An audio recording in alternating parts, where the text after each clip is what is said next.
بسم اللہ الرحمن الرحیم الحمدللہ رب العالمین والصلاة والسلام علی سید المرسلین وعلی آلہ واصحابہ اجمعین اما بعد۔ معزز سامعین کرام، ہم آپ حضرات کے سامنے قسط نمبر 4 پارٹ نمبر 4 لے کر حاضر ہوئے ہیں، اور آج آپ کے سامنے جناب نبی کریم صلی اللہ علیہ وسلم کی تاریخ ولادت اور تاریخ وفات پر بریلویوں کی کتب سے انشاءاللہ حوالہ جات آپ کے سامنے پیش کریں گے۔ سب سے پہلی بات یہ ہے کہ جب ہم کہتے ہیں کہ آپ حضرات جشن عید میلاد النبی مناتے ہیں اور خاص 12 ربیع الاول کو ہی مناتے ہیں اور خاص 12 ربیع الاول کا ہی اہتمام کرتے ہیں، تو یہ تقیید جو کرتے ہیں، جو قید آپ نے لگا رکھی ہے، اس کی کیا دلیل ہے؟ کیا اس پر کیا کہتے ہیں آپ کے پاس دلائل ہیں قرآن اور حدیث سے؟ تو اس پر کچھ بھی نہیں، ادھر ادھر کے دلائل اور محض قیاسات ہی قیاسات ہوتے ہیں۔ چلیے ہم آپ کے سامنے ان کے گھر کی کتابوں سے یہ ثابت کر دیتے ہیں کہ 12 ربیع الاول جو یہ لوگ اللہ کے رسول صلی اللہ علیہ وسلم کی ولادت کا دن مانتے ہیں، یہ خود ان کی کتابوں سے بلکہ ان کے اعلیٰ حضرت مولانا احمد رضا خان صاحب کی کتابوں سے ہم ثابت کر دیتے ہیں کہ یہ بات غلط ہے۔ چلیے ہمارے سامنے فتاوی رضویہ موجود ہے، اس کی جلد 26 ہے، 26 جلد ہے، اور اس کے جو صفحات ہیں وہ ہم آپ کے سامنے پڑھتے جا رہے ہیں۔ صفحہ نمبر 412 پر لکھا ہوا ہے کہ اگرچہ اکثر محدثین و مورخین کا نظریہ یہ ہے کہ ولادت باسعادت 8 تاریخ کو ہوئی، اہل زیجات کا اسی پر اجماع ہے، ابن حزم و حمیدی کا یہی مختار ہے، ابن عباس و جبیر ابن مطعم رضی اللہ تعالی عنہم سے بھی مروی ہے، مولتائی نے قول اول سے آغاز فرمایا، اور یہ پوری بات انہوں نے لکھی ہے۔ پھر صفحہ نمبر 415 پر کہتے ہیں کہ یعنی حضور اقدس صلی اللہ تعالی علیہ وسلم کی وفات شریف روز دوشنبہ 12 تاریخ ربیع الاول شریف کو ہوئی، یعنی کہ ولادت تو 8 تاریخ کو ہوئی اور وفات 12 ربیع الاول کو ہوئی۔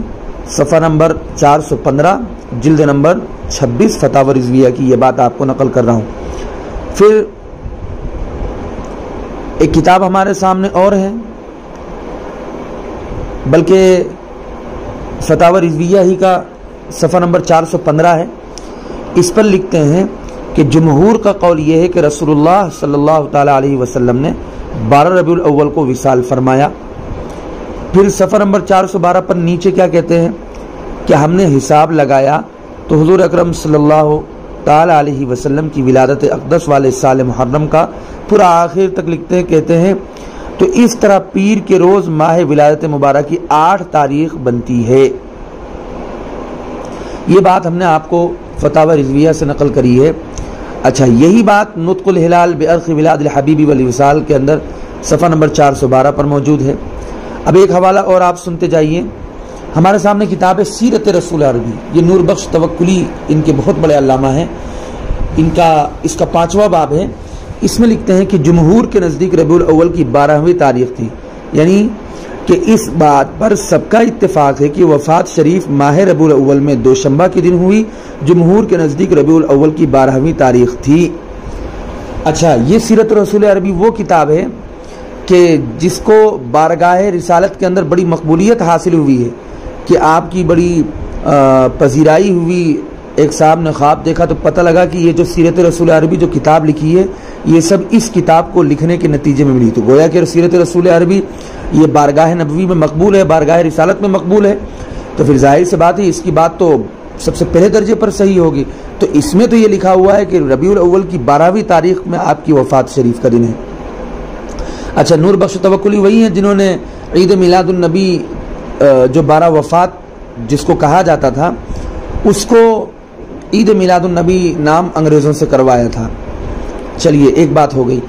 ایک کتاب اور ہے نطق الہلال بعرق ولاد الحبیب والوصال، یہ امام ان کے اعلیٰ حضرت امام احمد رضا خان کی ہے، اس پہ تقدیم پروفیسر محمد مسعود کی ہے۔ یہ اس کا صفحہ نمبر 3 صفحہ نمبر 4 وہ بھی سنتے جائیں آپ۔ کہ سوال استقرار نطفہ ذکیہ کس ماہ تاریخ میں ہوا؟ جواب 12 ذی الحجہ۔ پھر سوال نمبر 2 دن کیا تھا؟ جواب شب جمعۃ المبارک۔ پھر 3 مدت حمل شریف کس قدر تھی؟ بتایا 9 مہینے۔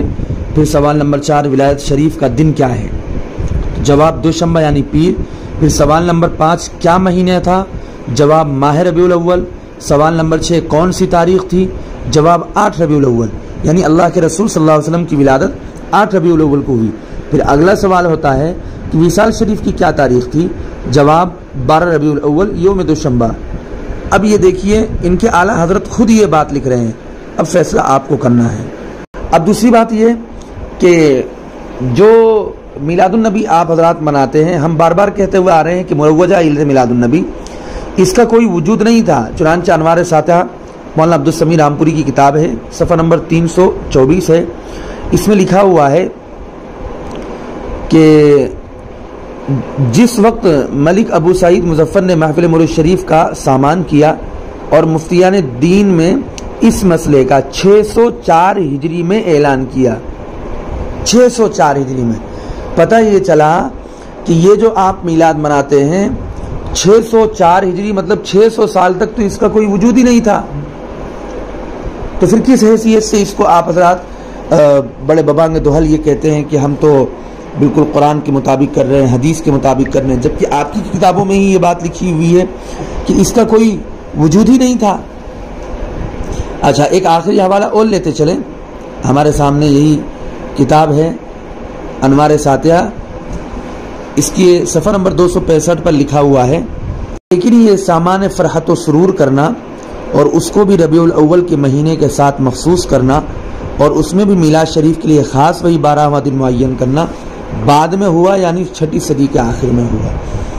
یہ ہم نے آپ کے سامنے آج کے جو تقریباً حوالہ جات ہیں وہ آپ کے سامنے پیش کیے ہیں، اور یہ ظاہر کرنے کی کوشش کی ہے کہ اللہ کے رسول صلی اللہ علیہ وسلم کی ولادت جمہور کے قول کے مطابق 8 ربیع الاول کو ہوئی، انہی کی کتابوں سے حوالہ دیا، ان کے اعلیٰ حضرت کی کتاب سے حوالہ دیا، اور وفات 12 ربیع الاول کو ہوئی۔ اور پھر آخر میں ہم نے 2 حوالے آپ کے سامنے اور نقل کر دیے ہیں تاکہ یہ بات ثابت ہو جائے کہ مروجہ میلاد النبی کا 600 سال تک کوئی ثبوت، کوئی وجود، کچھ بھی نہیں تھا، یہ بعد میں ایک بادشاہ کے ذریعے سے اس کا ایجاد ہوا ہے۔ اللہ رب العزت صحیح سمجھنے کی توفیق نصیب فرمائے۔ کل ہم انشاءاللہ یہ کوشش کریں گے کہ اب اکابر، جو بڑے بڑے اکابر ہیں جو دونوں بزرگوں کے نزدیک متفق ہیں، ان کی کتابوں سے ثابت کریں کہ میلاد کا کوئی ثبوت نہیں ہے۔ والسلام علیکم ورحمۃ اللہ وبرکاتہ۔